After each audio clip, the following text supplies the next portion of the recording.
Hola, nuevamente nos encontramos acá, pero en esta oportunidad vamos a aprender con respecto a lo que es el examen físico, específicamente los aspectos que son importantes para la enfermería.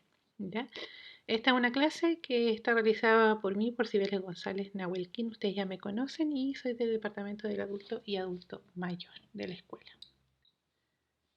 Bueno, esta clase, más que resultado de aprendizaje, yo coloqué la competencia que nosotros con esta materia aportamos al perfil de ingreso y es la competencia mayormente clínica, que es la que ustedes ven ahí, eh, principalmente en lo que es proporcionar cuidados de enfermerías integrales, ¿ya? Así que es la competencia clínica que ustedes tienen declarada en su programa, así que ese es el aporte de nuestra clase al perfil de egreso. Bueno, y en cierta forma los objetivos de la clase son aquellos dos que ustedes pueden ver ahí, que son conocer la importancia del examen físico como parte de la valoración de enfermería y también describir la técnica de examen físico general y segmentario. Si bien ustedes ya vieron un aspecto del examen físico general que es el examen mental con la profesora Marcela Morela, vamos a abarcar algunos aspectos que no fueron vistos con ella en cuanto al examen físico general y el segmentario vamos a ir cefalocaudal, o sea, desde la cabeza hacia los pies. Bien, ustedes como pueden ver ahí, nosotros nos enfocamos al examen físico, que es el último aspecto que se ve en la etapa de valoración del proceso de enfermería. Ya ustedes ya vieron el proceso de enfermería y el examen físico es una parte de lo que es la etapa de valoración, ya que la etapa de valoración cuenta o se refiere a todo lo que es la valoración de la persona, ya sea con las entrevistas, con la revisión de documentos y también con el examen físico, el cual es general y es segmentario. Bien, antes de comenzar vamos primero a nombrar cuáles son los objetivos de la valoración, ¿ya? Y principalmente de lo que son las técnicas de valoración, ¿ya? Que nosotros lo primero que tenemos como primer objetivo es recoger primeramente los datos de la persona que estamos atendiendo, para poder saber cuál va a ser nuestro diagnóstico de enfermería y posteriormente los cuidados que vamos a realizar para satisfacer esa necesidad. Otro objetivo también de la valoración y de las técnicas de valoración son complementar, confirmar o desechar los datos obtenidos en la entrevista, ¿ya? Porque muchas veces uno puede entrevistar a la persona y los datos no coinciden muchas veces con lo que nos refiere la persona con lo que sale en la ficha, ¿ya? Entonces, en ese sentido, el objetivo de todo lo que nosotros hacemos en la valoración permite confirmar o desechar estos datos, ¿ya? Y también, obviamente, como ya lo sabemos, permiten conducir a la elaboración del diagnóstico de enfermería y sus posteriores intervenciones, que es lo que nosotros vimos en todo lo que es la clase de proceso. Bueno, y para poder realizar un examen físico, nosotros debemos tener ciertas consideraciones, ¿ya?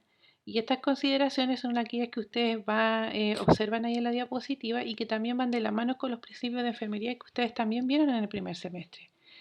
Y todo porque nosotros hacemos estas consideraciones y siempre las nombramos y siempre debemos tenerlas presentes porque nosotros vemos a la persona de una forma integral, no solamente como un ser enfermo al que necesita cuidado, sino como una persona que tiene ciertas necesidades que a veces no son muchas veces las necesidades biológicas, ¿ya? Por lo tanto, todo lo que involucre a la persona nosotros debemos preocuparnos y por eso debemos tener estas consideraciones que ustedes ven ahí, que es la preparación psicológica, la preparación física y también la preparación del ambiente. ¿Por qué es importante también este último tópico de la preparación del ambiente? Es porque el cuidado involucra también la preparación del ambiente, perdón. ¿Y a esto qué me refiero? En que nosotros debemos tener un lugar seguro, un lugar acogedor, un lugar privado en donde nosotros podamos examinar a la persona que estamos atendiendo. ¿Por qué? Porque eso todo va en pro de un cuidado de calidad, ¿ya? Y esto se asocia obviamente con los principios de enfermería que ustedes vieron en el primer semestre.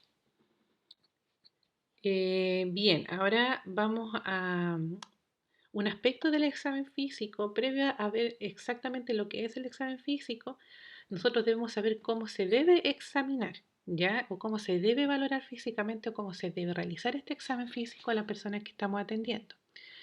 Y para poder valorar, nosotros necesitamos, físicamente, perdón, a la persona, necesitamos saber técnica, ¿ya? Estas técnicas son aquellas 4 que ustedes ven ahí, que es la inspección, la palpación, la percusión y la auscultación.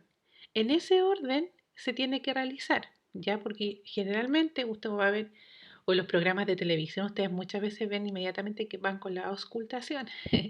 Pero no es la idea. Nosotros, como estamos en un proceso de enseñanza-aprendizaje, es que nosotros vamos desde la parte de observar, palpar, tocar a la persona, escucharla y posteriormente auscultarla con un instrumento. Bien, entonces vamos a ir a ver cada una de estas específicas para que les pueda quedar un poco más claro cómo se realiza este examen físico con estas 4 técnicas. Bien, la primera técnica que ustedes ven ahí es la inspección. Ya esta técnica principalmente se refiere a la observación y al olfato que yo puedo tener solamente con la impresión de ver a la persona o de revisarla. ¿Ya?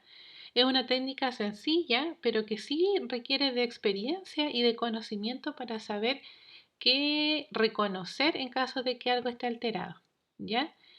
Em, por lo tanto, esta etapa siempre se refiere a que comienza desde el momento en que nosotros fijamos la mirada de la persona que estamos atendiendo. Le vemos su entorno, vemos también todo lo que hace, cómo él o ella o la persona entrega la entrevista, cómo manifiesta todo lo que va diciendo en el proceso donde yo la estoy valorando. ¿Ya? En este caso, nosotros tenemos que tener, para poder realizar una buena inspección, debemos tener siempre buenas condiciones ambientales, ¿ya? Y a eso se refiere con lo que hablamos hace un ratito atrás de las consideraciones para poder realizar un examen físico, porque yo en la inspección tengo que observar al paciente en todo su ser, para poder saber qué es lo que está alterado o no en él o en ella. Ya, y bueno, para poder realizar una buena técnica de inspección, debemos tener primera buena iluminación, perdón, y exposición, ya para poder ver y saber bien lo que estoy observando y estoy inspeccionando. Esta inspección se debe inspeccionar, perdón, cada área en relación a su tamaño, color, simetría y posición y comparar. Por ejemplo, si estoy examinando los ojos, ya o estoy inspeccionando los ojos o si estoy inspeccionando las mamas, debemos saber que esas áreas tienen que tener una simetría, un color y una posición y comparar una de la otra, ¿ya? Debemos utilizar una iluminación adicional para el examen de cavidades, ya sobre todo lo del oído, fosas nasales y boca. Y en caso de que nosotros tengamos dudas, debemos solicitar colaboración, ¿ya? Para eso está el trabajo en equipo. La segunda técnica de valoración que les mostré hace unas diapositivas atrás es la técnica de palpación. Y esta consiste, como su nombre lo indica, en palpar eh, a la persona, ¿ya? Y palpar la zona en que nosotros sospechamos que puede haber alguna alteración. Y en esto se ocupa principalmente el sentido del tacto, o sea, nuestras manos. En este caso, la persona que nosotros vamos a realizar el examen físico debe estar relajado y lo que nosotros siempre tratamos es que como profesionales o como estudiantes, ustedes en este caso, ojalá puedan tener las manos tibias, ¿ya? Ahora actualmente en la mayoría de los centros de salud donde nosotros hacemos nuestras prácticas tenemos agua caliente para poder lavarnos las manos. Antiguamente no, solamente agüita helada, y en ese caso teníamos que frotar las manos unas con otras hasta más o menos alcanzar el calor para no generar este rechazo que podemos generar en la persona cuando uno toca y está helado, ¿ya? Así que lo que más uno debe cerciorarse y resguardar es que nuestra temperatura esté por lo menos a la temperatura del cuerpo de la persona que vamos a atender y vamos a revisar, ¿ya? Esta técnica permite palpar órganos y también determinar su tamaño, su forma, la sensibilidad o dolor que pueda presentar en esa zona y también la presencia de masas. Bien, para poder realizar esta valoración, primero hacemos una palpación suave por las distintas zonas que nosotros vamos a examinar tal como se ve en la imagen. Y se deprime aproximadamente 1 centímetro de profundidad, no más que eso, ya sobre todo en las zonas que son sensibles, por ejemplo, las mamas, ya el abdomen cuando está sensible a la palpación, hacemos esta palpación suave primeramente. Pero cuando queremos nosotros ver el tamaño o sensibilidad más profunda de los órganos, hacemos una segunda palpación que se llama palpación más profunda, perdón. Y esa generalmente uno tiene que deprimir desde la piel, el músculo hacia adentro, 2 centímetros, ¿ya? Y lo que nosotros tratamos de que esta siempre sea con las dos manos. ¿A qué se refiere con esto? Es que nosotros con las dos manos, tal como se ve en la imagen, palpemos la zona para poder calcular o estimar el tamaño si es que estamos palpando hígado o el abdomen si es que está muy distendido, está muy sensible. Siempre, siempre, y está en rojito, las zonas de dolor se dejan para el final. Por ejemplo, si la persona está con una fractura de cadera o si está con un abdomen agudo porque está con sospecha de peritonitis o de apendicitis, nosotros esas zonas las vamos a palpar al último. ¿Por qué? Porque si las palpamos primero, vamos a generar una resistencia después en realizar el resto del examen físico que queda.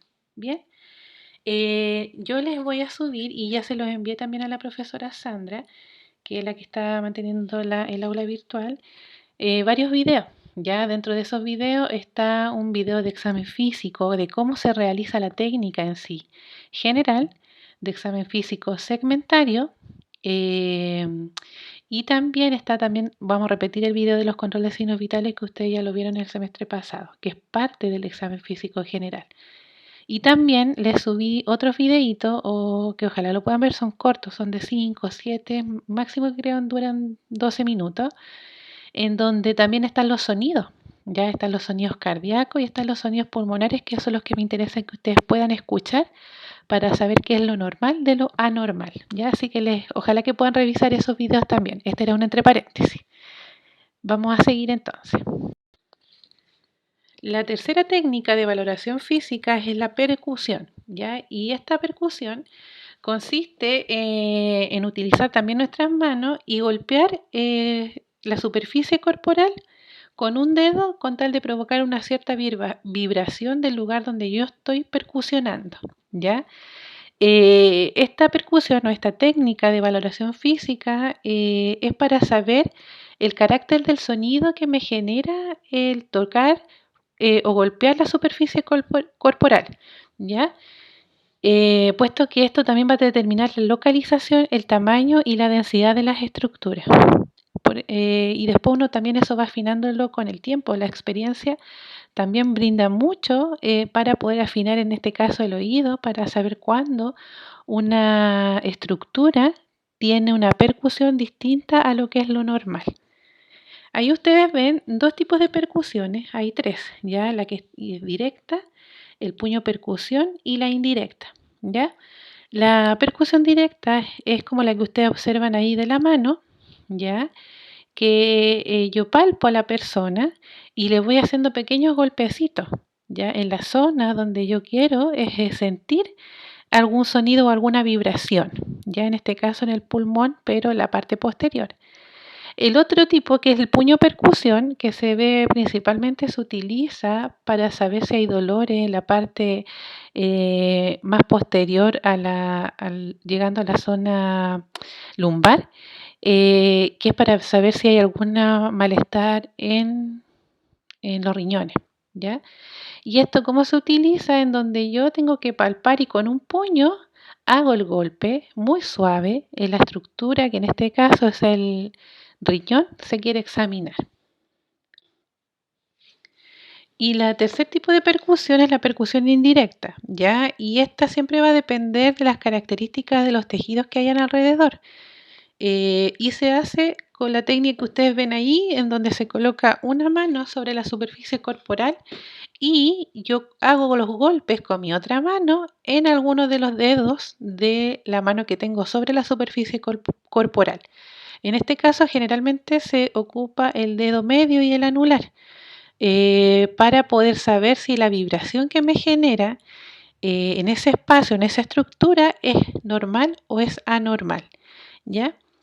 Un sonido anormal, como bien dice ahí, sugiere la presencia de alguna masa, de un aire o líquido. Y entonces eso es importante. Si yo siento que alguna estructura tiene algún sonido que no me parece familiar, puede generar o ser sospechoso de que hay alguna presencia de estos tipos de situaciones, ya sea masa, aire o líquido. En esta diapositiva ustedes pueden ver los sonidos que son producidos por la percusión, ¿ya? Que en cierta forma son normales. Cuando estos sonidos están en otras estructuras, quiere decir que no es normal. Ya está el timpanismo, que es un sonido de tambor bastante fuerte y generalmente se halla en la zona del estómago.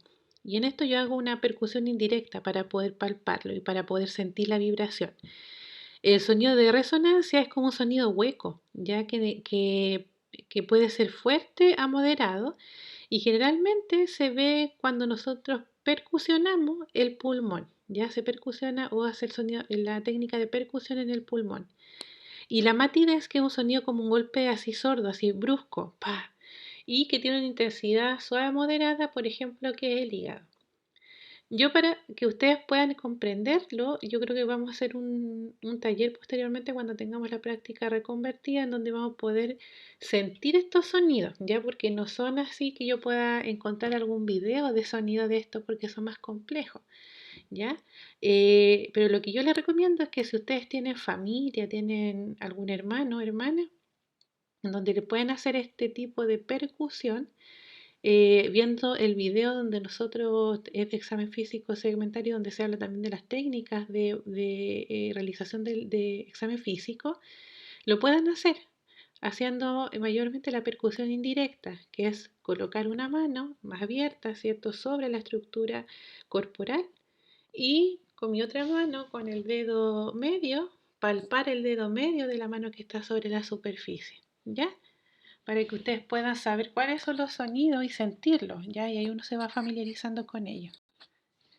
Y finalmente tenemos la técnica de valoración física, que es la auscultación, y esta consiste en escuchar los sonidos que se producen en los distintos órganos, con el objeto de detectar las alteraciones que podríamos pesquisar en ellos.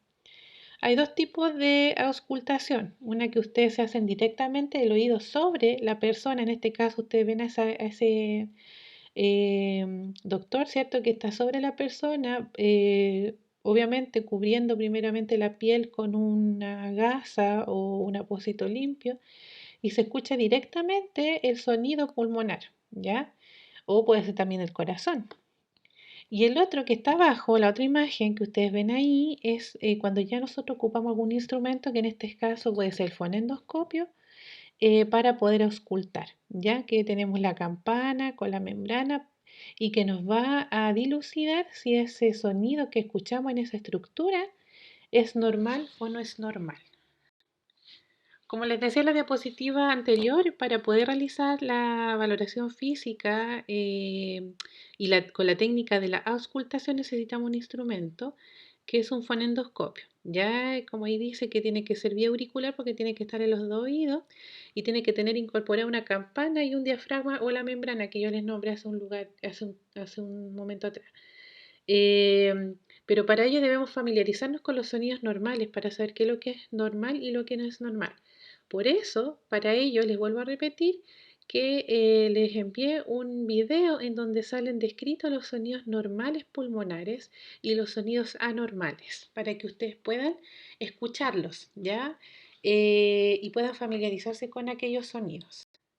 Para poder reconocer estos sonidos debemos tener en consideración que estos deben tener ciertas características. Y la primera son que tiene que, en cuanto a la frecuencia, la intensidad, la calidad y la duración.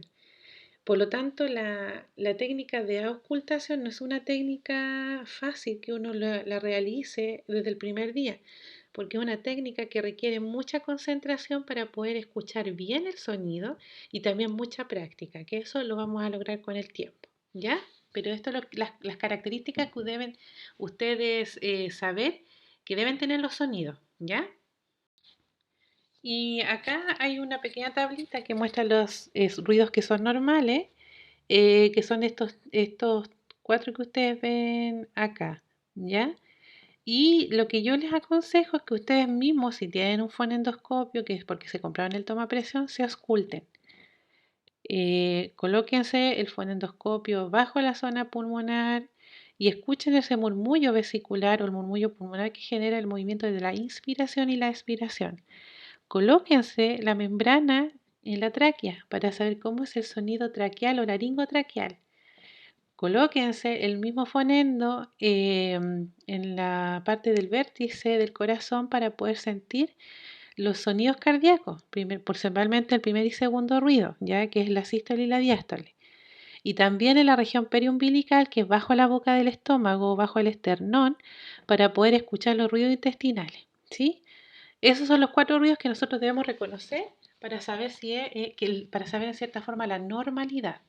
Todo lo que sea distinto a esos ruidos que nosotros tenemos puede ser anormal o patológico. Bien, bueno, y desde ahora nosotros vamos a comenzar con la parte específicamente de examen físico y de cómo se realiza y qué es lo que debemos considerar, ¿ya? Ahí está el examen físico general y el examen físico segmentario. No vamos a ver nosotros acá en el general porque ustedes ya lo vieron, que son los signos vitales, lo vieron en el semestre pasado, ¿cierto? La marcha, la fase y el examen mental pues, y el estado nutricional, puesto que eso ya lo vieron con la profesora Marcela Morela. Ahora vamos a ver los aspectos de posición y pelif aéreos mayormente. Y en el segmentario obviamente vamos a tratarlo todo y vamos a enumerar lo que nosotros debemos visualizar para poder realizar un buen examen físico de enfermería. Vamos entonces ahora con una parte del examen físico general que vamos a ver que es la posición. Ustedes ahí ven distintas imágenes que hablan de el nombre de esa posición, ¿ya? ¿Y a qué me refiero con esto? De que no, ya nosotros debemos ir modificando nuestro lenguaje y no podemos decir, por ejemplo, la primera posición que está de abdomen, ¿cierto? Hacia la cama, no podemos decir que está de guatita, sino que la persona está en decúbito prono. Bien, ventral. Sí, entonces mayormente es para saber el lenguaje técnico y también para saber cómo se realiza también el examen físico para poder ver las distintas áreas del cuerpo. Bien, entonces como yo les decía, tenemos la posición de cúbito pronoventral, que es la posición de acostado pero de guatita. Ya nosotros ya ahora vamos mejorando el lenguaje y vamos a tener que decir de cúbito pronoventral. Está el de abajo, que es el genupectoral, esta posición que es como de rodillas, la que más se utiliza es para hacer cierto tipo de exámenes, ya para tener una mayor visualización de lo que es la parte del ano y también de los genitales. La posición Trendelenburg, que es la que ustedes ven abajo, que es cuando la persona se le suben los pies sobre la cabeza y se ocupa mayormente para volemizar y todo lo que es para el retorno venoso. ¿Ya? Entonces una persona cuando está desmayada, nosotros le subimos los pies más arriba de la cabeza y esta posición se llama Trendelenburg. La posición de cúbito lateral es la que ustedes ven en la esquina superior derecha, ¿cierto? En donde la persona está de lado, ya acostada de lado con cojines y uno cuando da hacia la izquierda es de cúbito lateral izquierdo y hacia la derecha es de cúbito lateral derecho. Cuando la persona está en cama pero está de espalda se llama decúbito dorsal supino. Cuando la persona está sentada en un ángulo de 90 o 45 grados es Fowler, es que está sentado así como ustedes ven ahí. Y la última posición, que es la posición de litotomía, es aquella que se utiliza mayormente para los exámenes ginecológicos y también para los partos, ¿ya? Así que esos son los tipos de posiciones que nosotros podemos encontrar dentro de nuestra práctica clínica. El otro aspecto del examen físico general que es importante valorar y examinar es la piel y los fanerios, ¿ya? La piel, lo que debemos mirar nosotros son todos esos aspectos que tienen ahí, ¿ya? Que están descritos, como el color, la hidratación, la temperatura, la turgencia y si hay o no presencia de edema. Lo normal generalmente es que nosotros nos vamos a encontrar estos signos que ustedes ven ahí, por ejemplo en el color la piel no va a ser pálida, no va a ser cianótica, que es como el color morado. Rubicundez cuando está roja y la ictericia es cuando está amarilla, ¿ya? La hidratación tiene que estar bien hidratada, en donde yo tengo que palpar la piel y generalmente se hace lo que es mayormente utilizamos acá la técnica de palpación para saber si la piel está o no hidratada.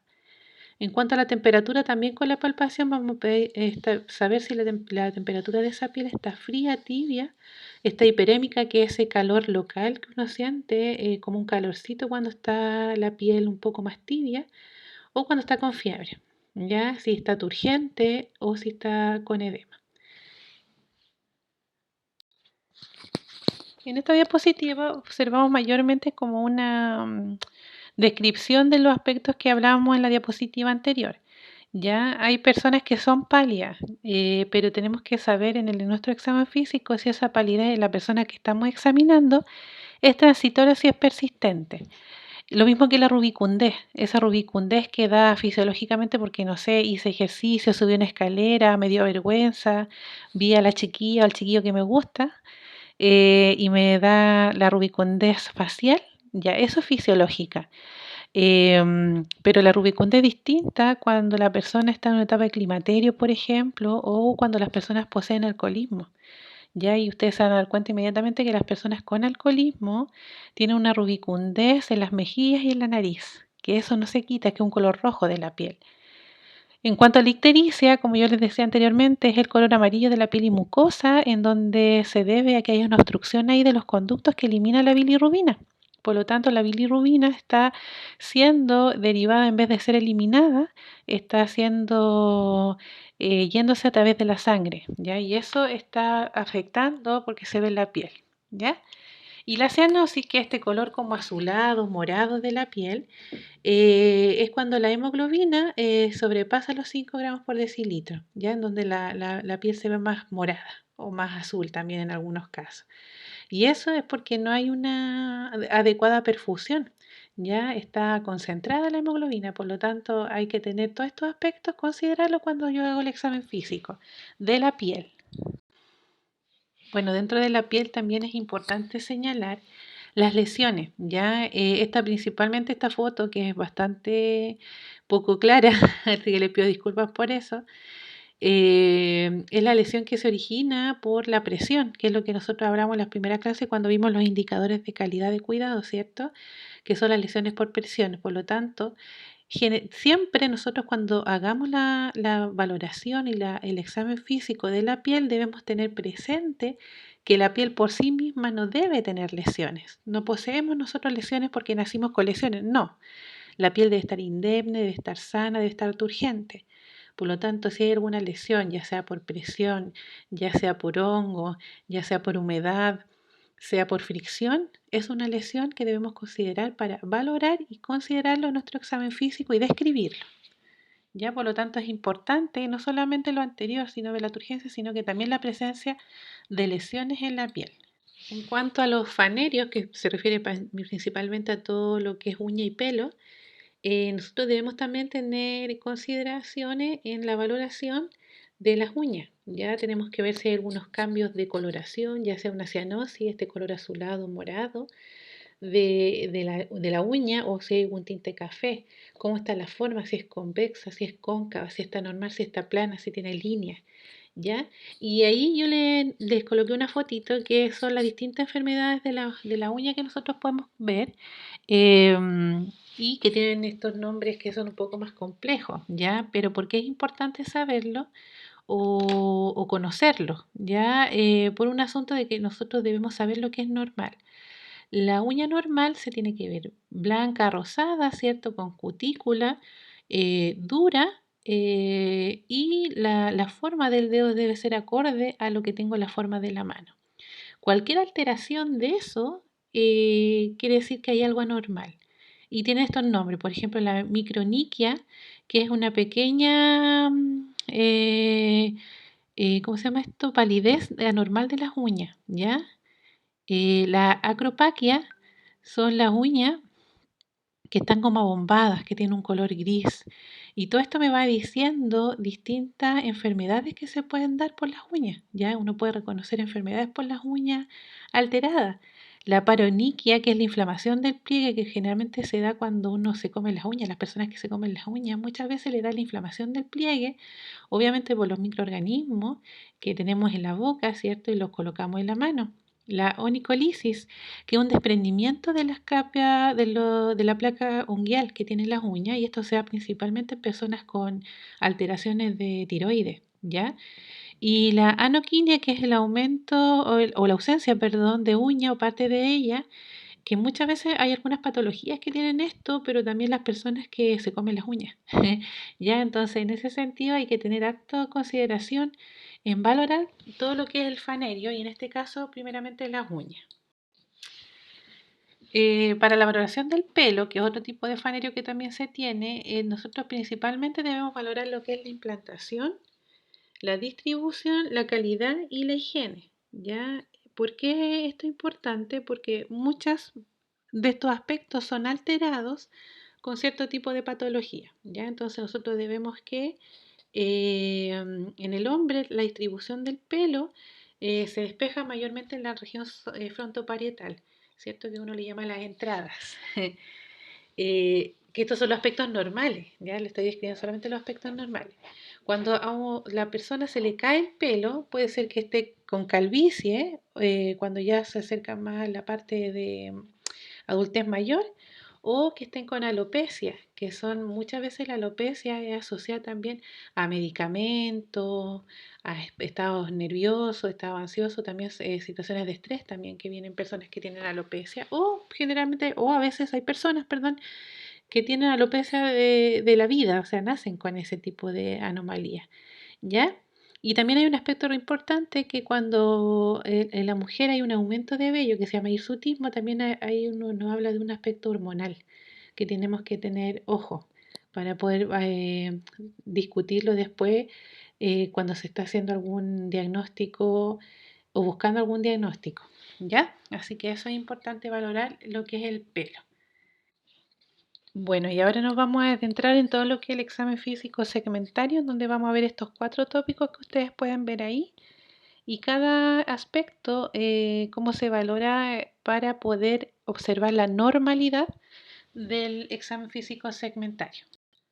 Bueno, vamos a empezar con la cabeza, ¿cierto? Y cuello, y se empieza siempre céfalo-caudal.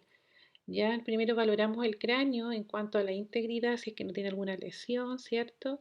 Si está simétrico, si es que no hay aumento de volumen, si es que una presencia de masa, cómo está la posición y el tamaño. Ya como ahí bien dice en ese recuadro rojo, dice que en condiciones normales el cráneo es redondo con prominencia ósea y línea media con el tronco, ya con el cuello.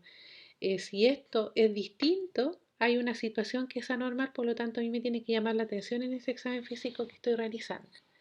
Y lo mismo con el cabello, que es lo que hablábamos hace un ratito atrás en la diapositiva anterior. Todo esto, los aspectos que ustedes ven ahí descritos, debemos de valorar. En cuanto a la cara, nosotros debemos ver la simetría de la cara. Si es que no hay alguna zona donde hay alguna desviación de la comisura bucal o alguna, ¿cómo se llama esto? Lo que es la posición del párpado ya a nivel general, nosotros miramos la cara, si esta cara está simétrica, si tiene algunos movimientos, que eso pueden ser anormales, algunos tics, algunas reacciones que pueda tener la cara y también la fase, que eso fue lo que ustedes vieron en el examen físico también mental con la profesora Marcela Morela. Bueno, y también debemos ver los ojos, ya observar los ojos en cuanto a la posición, si están o no alineados. Y en esto tenemos que ver si hay alguna protrusión, como sale ahí en la imagen, en donde la persona tiene exoftalmia, lo que se llama eso, que es la parte donde el ojo se encuentra como más grande. Uno ve como el globo ocular lo ve más salido del párpado, eso es exoftalmia o también protrusión del globo ocular. ¿Ya? O estrabismo, cuando hay un globo ocular que tiene se va del eje, ¿ya? Tenemos que observar las cejas, cómo están, el tamaño, la extensión, textura y también los párpados. Y esto también se asocia muchas veces a todo lo que es el examen neurológico, que ustedes lo van a ver más cabalmente cuando estemos en tercer año, cuando hagamos la valoración neurológica de enfermería. ¿ya? Y en los párpados debemos también ver la posición, el color, el estado de la piel, el parpadeo, si cierra o no el ojo la persona, si tiene una tosis palpebral. ¿Qué quiere decir la tosis? Que como esta pérdida de fuerza del párpado, en donde el párpado no pestañea, la persona no pestañea, sino que el párpado siempre queda hacia abajo. La blefaritis, que es la inflamación del párpado, y el edema, que también es una inflamación, pero mayormente asociada a lo que es la acumulación de líquido, ¿ya? Todos esos aspectos debemos valorar en la cara en la cara, ojos, cejas y párpados. Siguiendo con la valoración de cabeza y cuello, ¿cierto? Debemos revisar la conjuntiva, ya que esto está dentro de lo que es el párpado, que es la piel. Y tenemos que primero ver la conjuntiva palpebral, ya para ver si, en este caso, nosotros cuando miramos la conjuntiva palpebral es cuando abrimos el ojo, ¿cierto? Lo tiramos hacia abajo y podemos apreciar el color. Generalmente uno lo tiene rosado, ¿ya? Y lo que uno tiene que ver acá, si es que está pálido, que quiere decir que hay una presencia de anemia, ¿ya? O si está color más amarillo, quiere decir que hay una ictericia. Y también tenemos que observar la conjuntiva vulvar, que es la esclera principalmente, y esto lo que más nosotros vemos es que la parte está blanca que nosotros vemos en el ojo, ¿cierto? Al lado del globo ocular, específicamente de la pupila, es que está ictérica, que puede haber hemorragia o que puede haber algún otro tipo de anomalía, ¿cierto? Y también la córnea, ¿ya? En los adultos uno puede apreciar el arco senil, que es un anillo de color gris que está rodeando todo lo que es la córnea. Se observa que es transparente y brillante y lisa, y eso es lo que tenemos que observar. Obviamente los adultos mayores siempre vamos a encontrar este arco senil. Los jóvenes se supone que no debe estar. En cuanto a la valoración de las pupilas, que es esta pelotita negrita que nosotros tenemos dentro del ojo, debemos valorar el tamaño, principalmente porque esto nos va mayormente a traducir en lo que es el aspecto neurológico también, ¿ya? Si la pupila cuando está como un puntito, así como ustedes la ven ahí en la parte derecha de su computador, quiere decir que está puntiforme, ya que está con puntito bien. Y la que está al ladito, que se ve como más grande, más cuando uno está con la oscuridad, ¿cierto? Aumenta, o yo siempre le digo la pupila de gatito de Shrek, gatito de Shrek, siempre está con una midriasis, que es el tamaño pupilar que está aumentado. Y la miosis es cuando está muy, muy, muy, muy puntiforme, son cuando se achica mucho la pupila, ¿bien? Y nosotros también tenemos que ver que las pupilas, aparte de que estén de este tamaño entre normal, ¿cierto? También estén iguales de los ambos ojos, que estén, y eso se llama isocoria o pupilas isocóricas, que los dos ojos tienen la misma diámetro de pupila, ¿ya? Y la anisocoria es cuando una pupila está más grande que la otra. Esto se ve principalmente en personas que tienen algún trastorno neurológico, por eso es muy importante valorarlo. Ya sobre todo si estoy sospechando un accidente vascular, cerebral, alguna alteración neurológica, siempre se deben evaluar las pupilas. Dentro también de lo que es cabeza y cuello, se debe valorar también las orejas y el oído externo y también la nariz. Ya en cuanto a las orejas, debemos evaluar la forma, color, tamaño, cómo está implantada dentro de la cabeza, ¿cierto? Si está una simétrica o no con la otra del lado opuesto, ¿cierto? ¿Cómo está ese nivel de inserción? Si es que alguna tiene alguna lesión, ¿ya? Si esa oreja u oído externo es tan sensible y también el tamaño. Es importante también valorar el conducto auditivo. Si bien nosotros no hacemos un examen otológico, es importante valorar si es que tiene algún tipo de secreción y si es que el conducto auditivo externo vemos alguna alteración, ¿ya? Y en cuanto a la nariz, debemos evaluar la forma, el tamaño, la simetría de las fosas nasales. ¿Por qué? Porque a veces esto me está diciendo que puede haber una desviación de tabique, si es que están distintas formas, si es que están permeables o no, o hay acumulación de secreciones, si es que está en la nariz íntegra y obviamente le vuelvo a repetir ahí las secreciones que le acabo de nombrar. Bien. Y en cuanto a la boca y faringe, lo primero que tenemos que valorar nosotros en el examen físico es la higiene. Ya si es que está bien o no lavada, si es que hay o no prótesis dentro de la boca también, si es que está hidratada la mucosa siempre hidratada se ve lisa, se ve turgente. Si es que tiene o no algún traumatismo, alguna lesión en la boca o la cavidad bucal o faringe, o si que tiene alguna obstrucción a nivel de la vía oral, ¿ya? Esto es importante para yo poder evaluar la boca y la faringe, tengo que tener una luz. Lo ideal es que tenga una linterna, que son linternas de manos chiquititas, que esta me va a servir para evaluar también todo lo que es la pupila que recién hablábamos y también la boca y la faringe para ver cómo está la amígdala y para ver también cómo está el paladar blando y la úvula, ¿ya? Por un asunto de que todos estos aspectos, si yo los valoro y tienen algún cambio de coloración, de hidratación o tienen alguna lesión, puede significar que tiene algún componente patológico. Siguiendo con lo que es la valoración de cabeza y cuello, principalmente enfocado a lo que es la boca, debemos valorar también lo que son los labios y las mucosas también de los labios, ¿ya? Debemos tener presente que la normalidad siempre, tanto la hidratación y la coloración son, de los labios, siempre son rosadas, húmedas, simétricos y no tienen lesiones. Por lo tanto, todo lo que no sea como esto dentro de la normalidad ya puede significar alguna alteración. Y en cuanto a las mucosas, siempre deben ser rosadas y brillantes.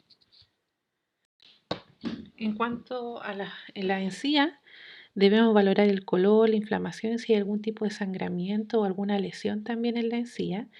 Recordando que siempre las encías sanas deben estar rosadas, húmedas, lisas y tienen que estar perfectamente ajustadas a cada diente. Cualquier situación, aspecto o lesión que nosotros veamos quiere decir que es anormal. Lo mismo que los dientes, lo que nosotros debemos tener presente, la presencia de sarro, si hay una caries, si hay algún orificio de alguna extracción de alguna pieza dental y también si hay algún tipo de aspecto de prótesis u uso de prótesis, ya sea fija o removible. Debemos recordar siempre que los dientes sanos deben ser blancos y brillantes o por lo menos un blanco mármol o un blanco que con un tinte un poco más de color invierno, ya que nosotros le llamamos. Y en los adultos mayores tenemos que generalmente tienen prótesis que son movibles y muchas veces tienen un color un poquito más amarillo, ¿ya? Todo aspecto que se salga de esta normalidad me tiene que llamar la atención a mí para poder describirlo en el examen físico. En cuanto al cuello, lo que nosotros debemos valorar siempre es la simetría mayormente y los movimientos.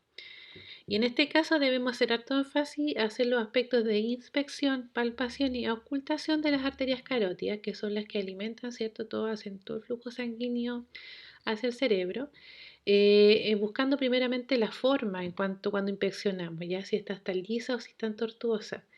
Cuando palpamos ver las características del pulso, ¿ya? Y su frecuencia y cuando ocultamos la presencia de soplo, ¿ya?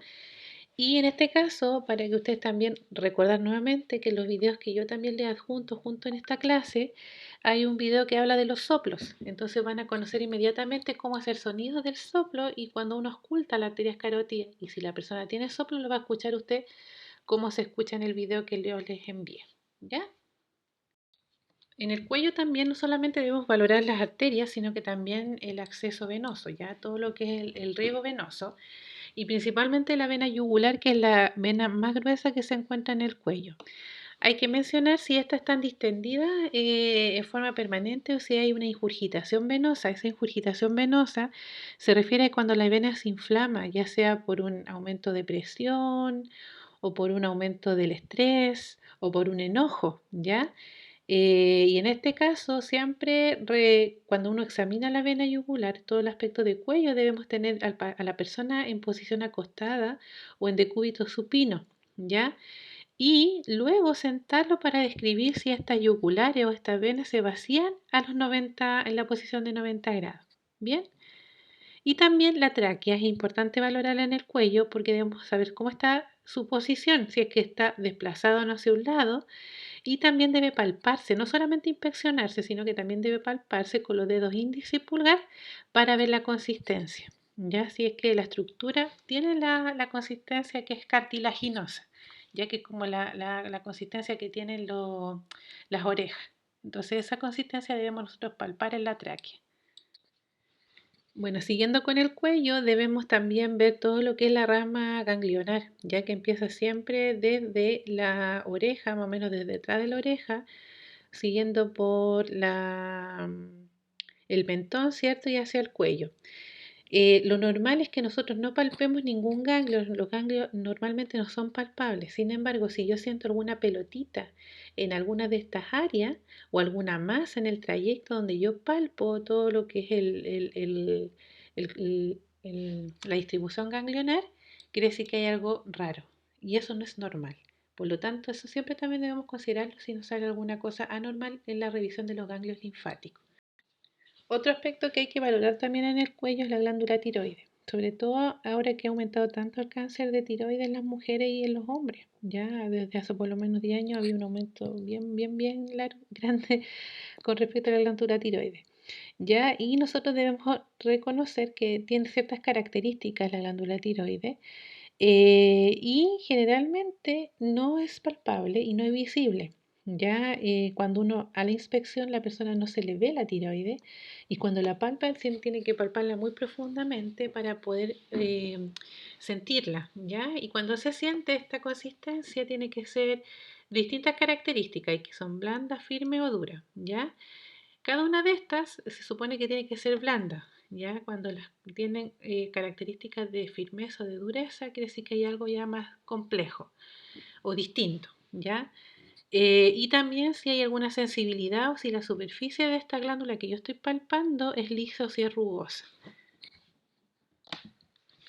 Para poder valorar lo que es la glándula tiroides, la persona o el examinador se debe colocar en la parte posterior de la persona sentada en 90 grados, ¿cierto?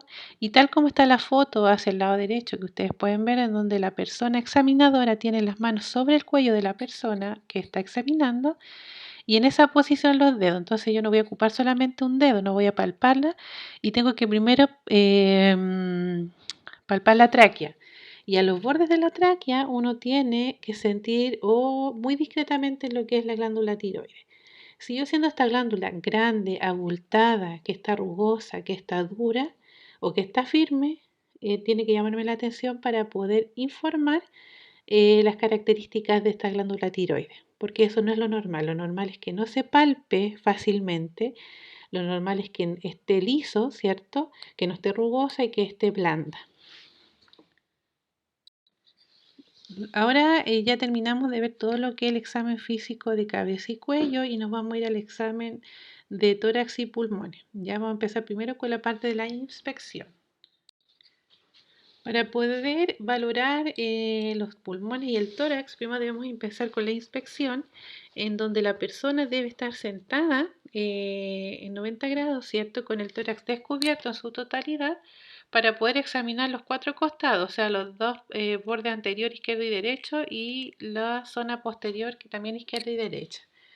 ¿Qué valoramos nosotros en esta inspección? La forma y la simetría, ya tanto en la cara anterior como en la cara posterior, si hay alguna lesión, alguna cicatriz, cómo está alineada esa columna vertebral, si es que hay alguna desviación de la columna vertebral y también cómo se presenta la respiración, ya en cuanto a frecuencia, si es dificultosa o no es dificultosa, si es regular o no es regular. ¿Bien? Bien, aquí hay un ejemplo, este es un tórax en tonel, ¿ya? Si ustedes se fijan, si yo solamente con la inspección veo que esta persona tiene un aumento del diámetro antero-posterior, no es normal. Por lo tanto, eso tengo que ver con la inspección. Y si es que esta persona al respirar genera alguna dificultad, si es que tiene alguna lesión en su espalda o esto es lo que más me llama la atención de su examen físico, del tórax. Pero ¿qué debo también valorar en este tórax? Ya debo también valorar lo que es la simetría, tamaño y forma, si es que está o no hay deformidades, curvatura, retracción costal y debo palpar, ya debo palpar las masas, si hay en esos movimientos anormales, logro palpar algo distinto, si es que hay dolor y cómo está la expansión del tórax. Para la percusión, recuerden que lo normal es que yo busque una resonancia, que es lo normal dentro del sonido o de la vibración pulmonar, ¿ya? Por lo tanto, también debo percutir lo que es el tórax, ¿ya? Y también debo auscultar. Y por eso es importante que reconozcamos el murmullo vesicular o lo que es el murmullo pulmonar normal, ¿ya? Que es solamente ocultar con el fonendoscopio los pulmones. Y ahí en el video que yo también les adjunto van a sentir el murmullo vesicular, lo que son el estridor, que son algunos sonidos que son anormales. El sonido normal del pulmón se llama murmullo pulmonar o también le llaman murmullo vesicular, que eso es lo que nosotros debemos, cuando describamos el examen físico pulmonar, lo debemos considerar. Dentro de la valoración del tórax, nosotros también debemos evaluar los sonidos cardíacos, ¿ya? Y si esto se realiza a través de la de la valoración del tórax anterior. Y para ello debemos saber bien lo que es la ubicación en 3D del corazón para poder saber, perdón, dónde colocamos nosotros la membrana o el diafragma de nuestro fonendoscopio para poder ocultarlo. ¿Ya? Y en este sentido, le ruego que por favor puedan escuchar, hay dos videos que yo les adjunto que son de los sonidos cardíacos. Uno que es el sonido regular dos tiempos, ¿cierto? Que es el que más cortito que ustedes van a ver, que dura creo que 1 o 2 minutos, en donde van a ver la sección que tiene cada uno de los sonidos, ¿ya? Que se refiere principalmente cuando abre la válvula, la cierra, y también cuando está la válvula pulmonar y hay cierre de la válvula pulmonar, ¿ya? Entonces les recomiendo que puedan escuchar esos sonidos, que es la normalidad, como también el otro video que es un poquito más larga, donde van a sentir la anormalidad de los soplos, ¿ya? Bueno, hay que también recordar, como yo les decía en la diapositiva anterior, que el ciclo cardíaco tiene dos fases, perdón, que es la sístole y la diástole, y que estos ruidos se producen en relación con el acontecimiento fisiológico del ciclo cardíaco, que son los que yo le acabo de nombrar. Ya hay cierre tanto de la válvula mitral como de la tricúspide, y estos dos dan al primer sonido, al R1, y también el otro sonido que da es el sonido de la válvula aórtica y pulmonar, que da el segundo ruido cardíaco, que es uno se llama loop y el otro dub, ¿ya? Y eso son lo que ustedes van a sentir en el video. Tom, tom, pa, pa. Incluso ustedes si ahora se lo sienten o se lo ocultan, van a sentir este que es el cierre de la válvula mitral y después el cierre de la válvula aórtica. En este caso, ¿qué técnica nosotros utilizamos? Principalmente utilizamos la ocultación, que uno la utiliza con el fonendoscopio, y también utilizamos la técnica de palpación para saber dónde nosotros podemos ocultar, ya que es el pulso apical que nosotros les decimos que es en el quinto espacio intercostal izquierdo. Ya ustedes ven ahí el fonendoscopio que está en un espacio y posteriormente en el otro. Y también en algunas oportunidades hemos tenido que la percusión es omitida, ¿ya? Porque se considera poco confiable en este tipo de examen para el examen físico cardíaco. Y en el tórax también tenemos que hacer una evaluación de las mamas, ya específicamente de la mujer, ya hacer examen físico de mamas, que es el examen que realiza el profesional, ya sea de enfermería, médico o matrona, que son los que realizan el examen físico de mama. Este examen físico de mama lo tengo que realizar, se ruega que se realice de dos formas principalmente, uno con la persona acostada y otro con la persona cuando está sentada, ¿ya? ¿Dónde empiezo? Se empieza palpando desde la axila y voy haciendo un círculo en la mama, ¿cierto? Hasta llegar al pezón. La palpación debe ser profunda, no debe ser superficial como lo veíamos en la técnica, debe ser profunda porque la palpación profunda me va a dar búsqueda de alguna masa o algún aspecto distinto, alguna característica distinta que pueda tener la masa. Entonces voy siguiendo desde la axila, voy circunscribiendo todo lo que es la mama hasta llegar al pezón. Y cuando llego al pezón, tengo que presionar el pezón. ¿Y por qué se presiona? Porque también hay muchas patologías mamarias que a lo mejor no tienen alguna masa o alguna característica distinta en la, em, estructura de la mama, pero sí tienen alguna secreción distinta. Por lo tanto, siempre es importante valorar el pezón. Cuando uno hace esta educación a la persona, a la mujer principalmente, para detectar el cáncer de mama, porque el principal es es un aspecto bastante preventivo realizar el examen físico de mama y realizar el autoexamen mamario, debemos solicitar que la persona también esté bañada, recién bañadita con agua tibia. ¿Por qué? Porque el agua tibia va a generar una mayor, que la mama esté más blanda. Entonces, cuando está más blanda, la palpación que yo voy a realizar va a ser mucho más fácil y voy a poder reconocer alguna alteración que pueda presentar. Por lo tanto, el examen de mamas debe sí o sí ser incluido en la valoración que yo realice a la persona, y también debo educar a la persona para que se realice el autoexamen mamario. Bueno, siguiendo con el examen físico segmentario, vamos con el abdomen ahora. Para poder observar el abdomen, nosotros debemos pedir a la persona que esté en decúbito dorsal, ¿ya? O decúbito supino. Y con una almohada plana, que esté relajada y con las extremidades inferiores, y todas las extremidades extendidas, ¿ya? Hay una división topográfica en donde el abdomen se divide en 9 regiones, ¿ya? Que están determinadas por líneas imaginarias tanto verticales como horizontales, que las voy a mostrar en la otra diapositiva. Acá ustedes pueden ver los cuadrantes y las regiones abdominopelvianas, ¿ya?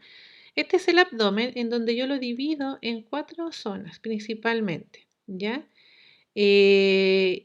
Perdón, en 9 zonas. Una es todo lo que es la parte gástrica, que es tenemos al epigastrio, tenemos al mesogastrio, la zona umbilical que está cerca del ombligo, y el epigastrio más o menos está en la boca del estómago, y el hipogastrio que está mayormente en todo lo que es la zona de la vejiga. Hacia el lado derecho de ustedes, o hacia el lado izquierdo, perdón, cuando uno se va a examinar, tenemos el hipocondrio. Las zonas que están al lado del epigastrio, hacia las partes externas, se llaman hipocondrio, ya en donde tenemos el izquierdo y el derecho. En la zona mesogástrica, los bordes de la zona mesogástrica o la zona umbilical, tenemos los flancos, ya tanto el flanco izquierdo y el flanco derecho. Y posteriormente, donde está el hipogastrio, tanto a un lado tenemos la fosa ilíaca derecha como la fosa ilíaca izquierda. ¿Por qué son importantes estas cuatro regiones, estos cuadrantes o regiones abdominopelvianas? Porque nosotros vamos a reconocer en ella los órganos que existen ya en esta zona, que se los voy a mostrar en la diapositiva que viene. Bueno, y acá tenemos los distintos cuadrantes o regiones abdominales separadas en estos 9 cuadrantes, y ustedes pueden ver qué es lo que se encuentra en cada una de esas zonas, ¿ya? Em, Acá entonces debemos tener claro por qué es importante, porque vamos a encontrar nosotros en la palpación y en la percusión y en la auscultación, podemos dilucidar qué tipo de órgano puede estar comprometido si es que encontramos alguna masa o un sonido distinto o una estructura o una vibración distinta, ¿ya?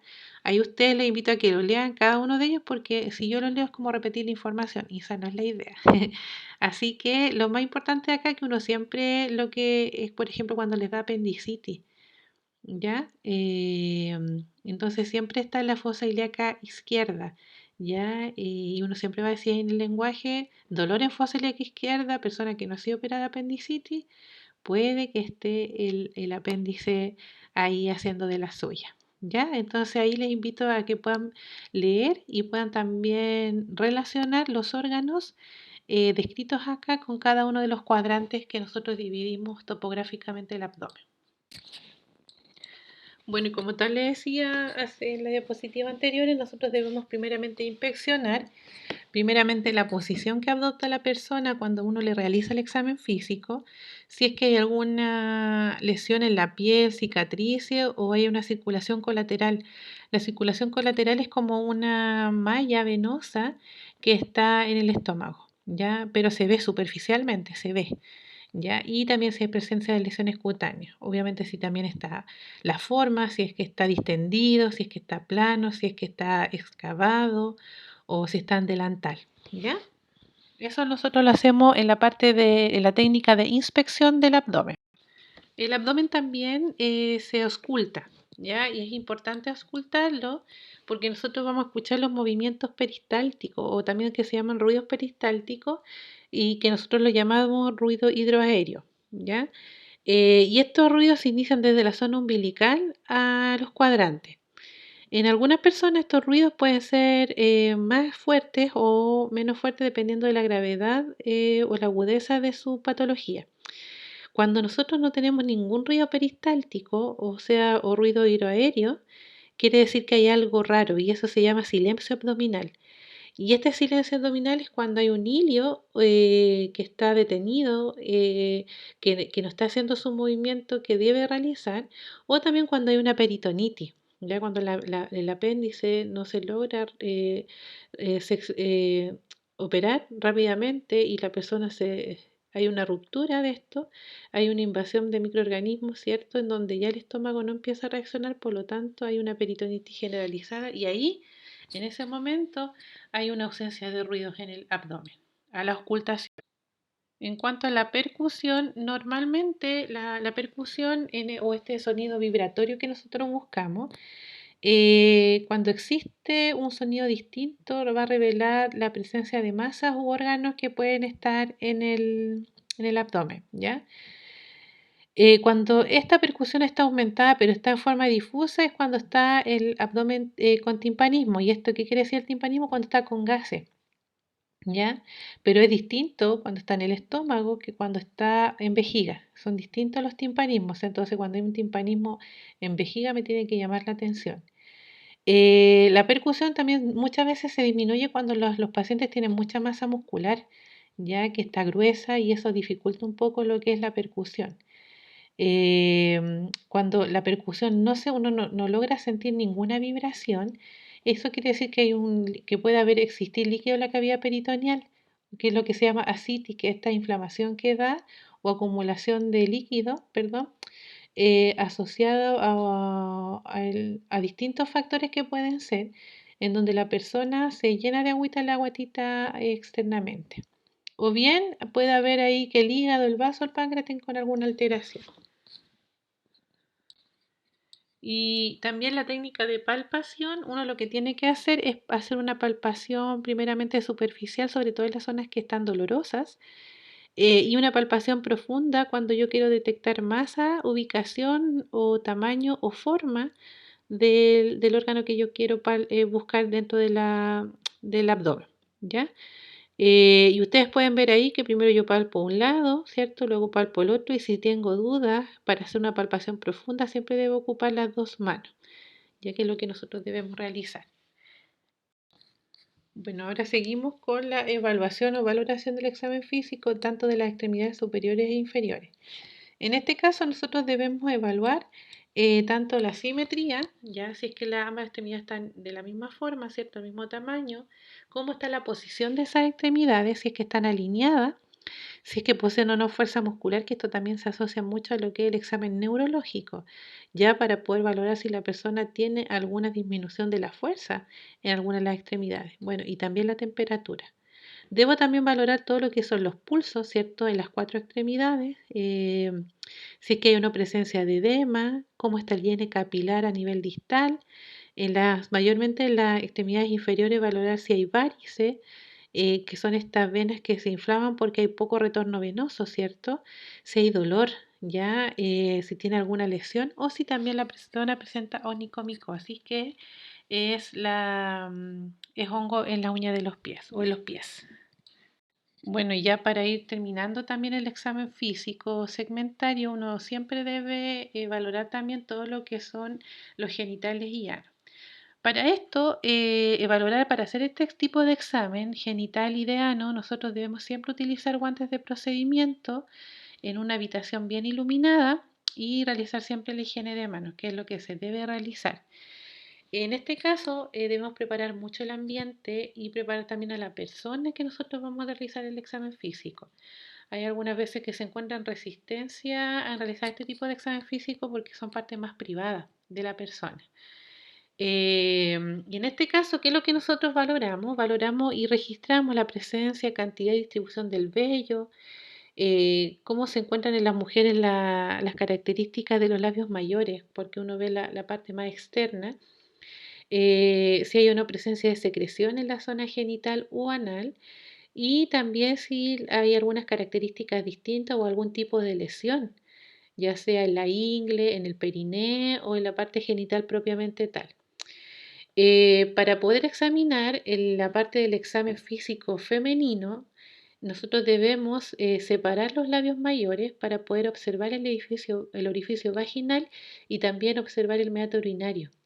¿Ya? ¿Por qué? Porque en este caso pueden haber alteraciones también que son distintas y que se pueden presentar de distintas formas, por lo tanto, siempre nosotros debemos para evaluar tanto los labios mayores como los labios menores para poder observar el orificio vaginal y meato urinario. Y también en este momento observar todo lo que es la zona perineal, que incluye el observar el orificio anal. En el caso del examen físico masculino, nosotros primero debemos hacer la inspección de la estructura externa, ver si está la forma del pene, ¿cierto? El escroto, la distribución de los vellos también y el meato urinario, y luego observarlo para poder realizar el examen testicular, que es lo importante, lo que nosotros buscamos acá, que es buscar alguna masa testicular, puesto que se ha visto que ha habido un aumento de todo esto de cáncer testiculares en varones menores de 30 años. Y lo importante de esto es que los varones casi no se realizan el examen testicular. ¿Ya? Para ello, tengo que observar, para poder realizar el examen genital masculino, debo también retraer el prepucio, observar el glande y si hay algunas presencias de secreciones, lesiones o también esmegma. ¿Ya?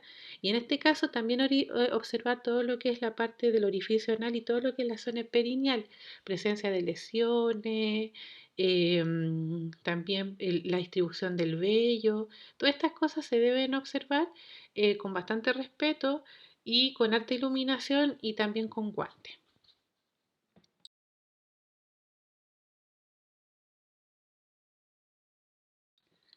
Bueno, y ya hemos terminado ya lo que es el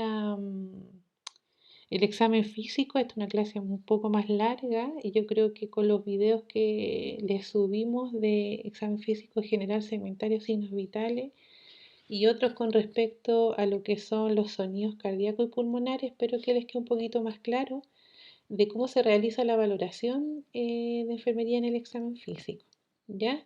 Así que espero que tengan sus consultas y sus dudas para cuando hagamos el Zoom sincrónico para que podamos conversarlo con el curso. Bueno, y si tienen alguna otra duda, yo les recomiendo que vean el manual de semiología de la Pontificia Universidad Católica y está la URL para que ustedes puedan acceder.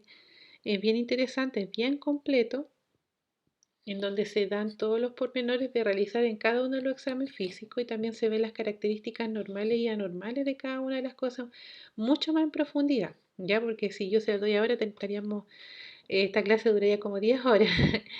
Así que les animo a revisar ese manual porque está bastante bueno y es bastante entendible. ¿Ya? Quedo atenta a sus consultas, les dejo un abrazo grande y que estén muy bien y nos estamos viendo en la siguiente clase. Un abrazo, chao, chao.